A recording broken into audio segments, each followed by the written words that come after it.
Hello and welcome to this special edition of ET Now, of News Now. I'm Ruchi, Bhatia. We've got a very special interaction lined up on the show for you. Union Minister Prakash Javadekar joining us on this leg of the broadcast.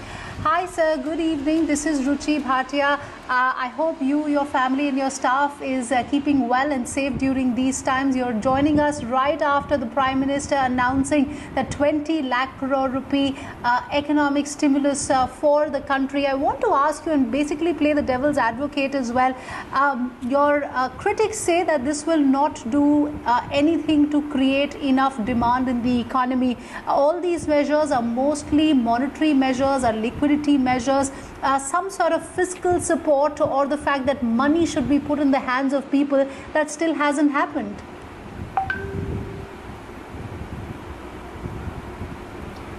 I don't subscribe to their criticism because that is not factually correct.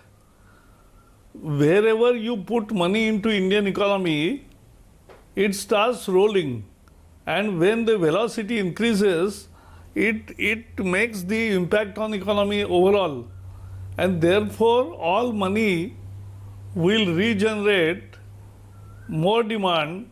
That is the basis of our package.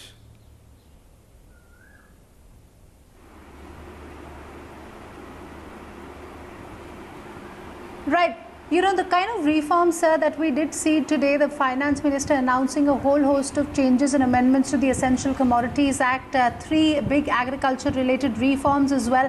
However, if you see, the government has stopped short of making any sort of announcement or further, putting money for PM Kisan. Neither anything has been done with respect to increasing the MSP for more crops. This was a long-standing demand for a lot of states as well. Why has the government in fact done that while they have said that they have a long-term vision, they have an intent for doubling farmers' income?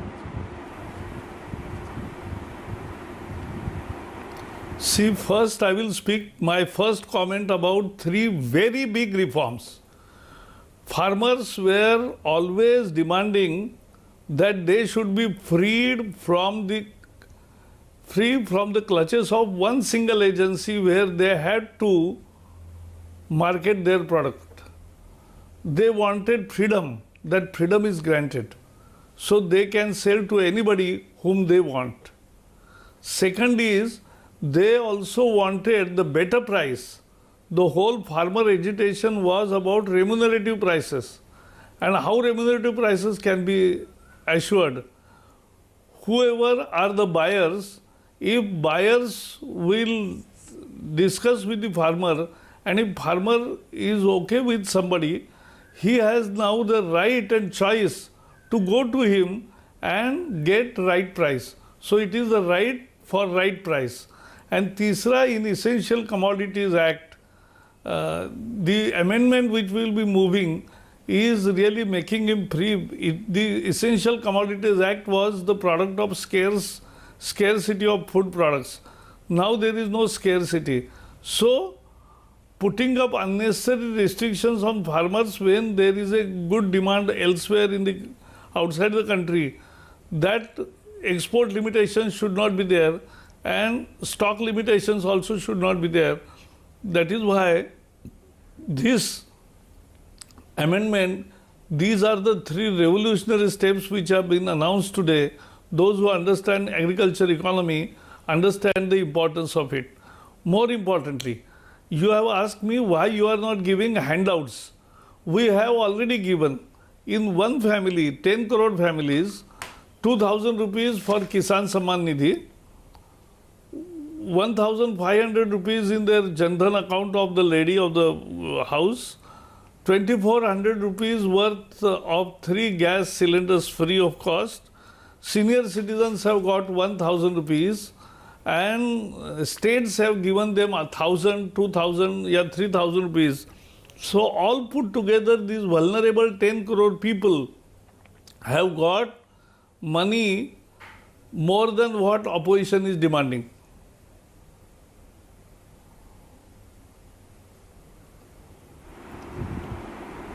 All right. So the Prime Minister's call has also been for becoming very vocal on going local as well. However, the big concern and something that the industry also raises is the fact that until and unless you reduce the cost of capital and you bite the bullet on critical reforms like land and labor, much of it will not really move. What is the game plan now for the government in terms of these, critical reforms as well? The Prime Minister has said that the opportunity for reforms is now. What is it that we can hear from the government in the days to come?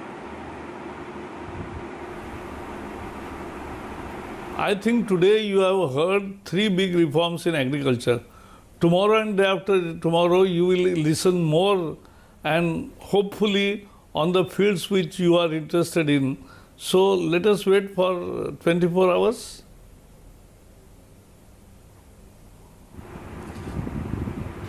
Okay, are you giving us a cue, sir, that we will see something on labor reforms as well in the next 2 days by the Finance Minister? Absolutely. Absolutely, because Prime Minister in his Atmanirbhar speech also has emphasized that his whole speech has labor reforms, legal reforms, land reforms, and technology-driven reforms. So all these put together, he wants to bring in the next stage of reforms.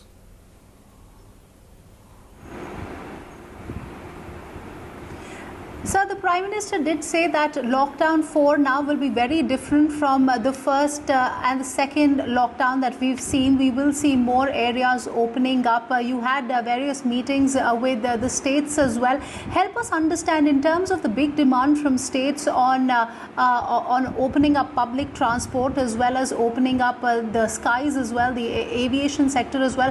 What is it that the government's own thinking is? What is it that we can see over the next few days? And most importantly, how critical will the opening up of the services sector be from here on, given the fact that because of the 50-day lockdown, they have been in a lot of pain?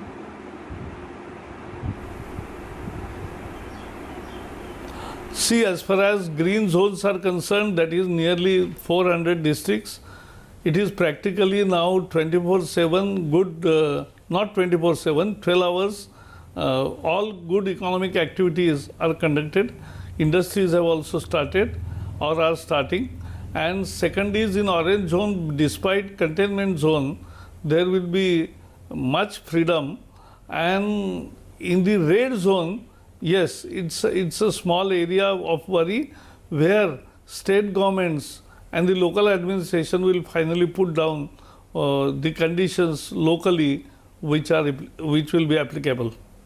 But the government of India's direction is progressive opening.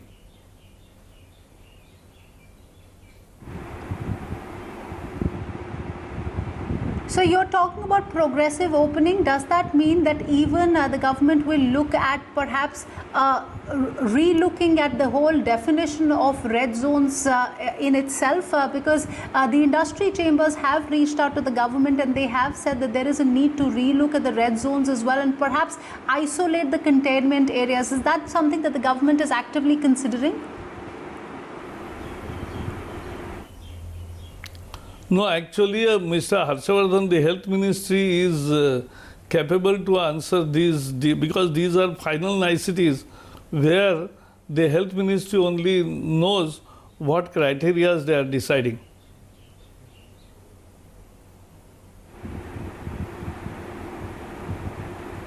Sir, and my last question to you before I let you go.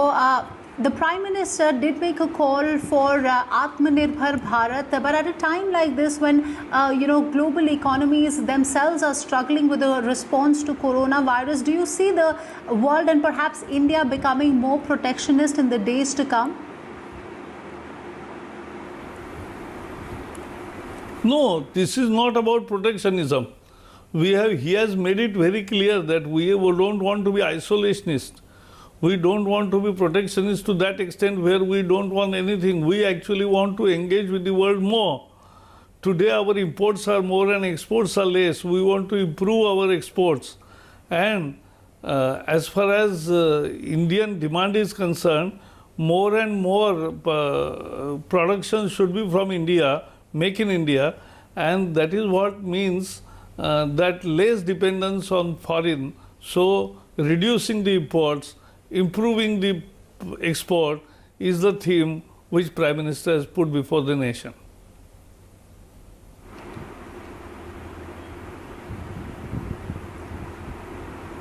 Sir, and before I let you go, and this is going to be my last question, can we completely give up the hope that there will be any cash handouts for any sections of the society in the days to come? And I'm asking because, on the fisc, the government has has given a lot of consideration as well, given the fact that the rating agencies may also come down very heavily on the government. So can one completely give up the hope that there will be any cash handouts as a part of the government's next set of announcements? Already for the 10 crore poor people, cash handouts have been given, as I explained. As far as industry is concerned, their main problem was to create demand again, and an infrastructure and many other enabling provisions which government is already doing. And as far as final industrial package, you will have to wait for a few hours more.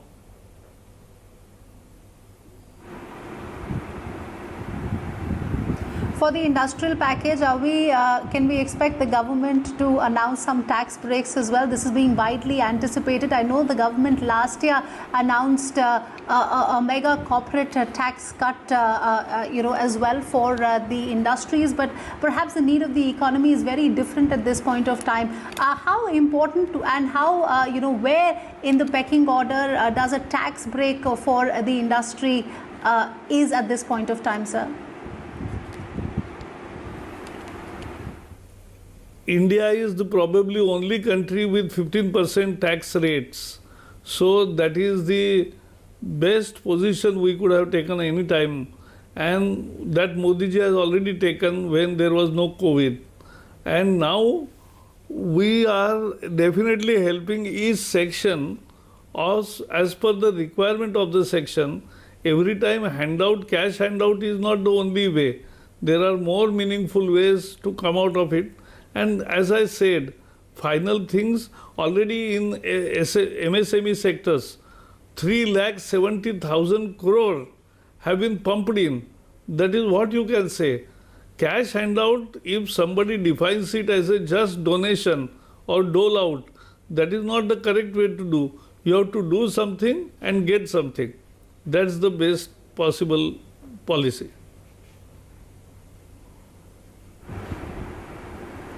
All right, on that note, sir, many thanks for taking your time out and speaking to us at ET Now. It's always a pleasure chatting with you. That was Union Minister Prakash Javadekar in conversation with ET Now. We take a short break on that note and come back with more news stories and important conversations on the other side.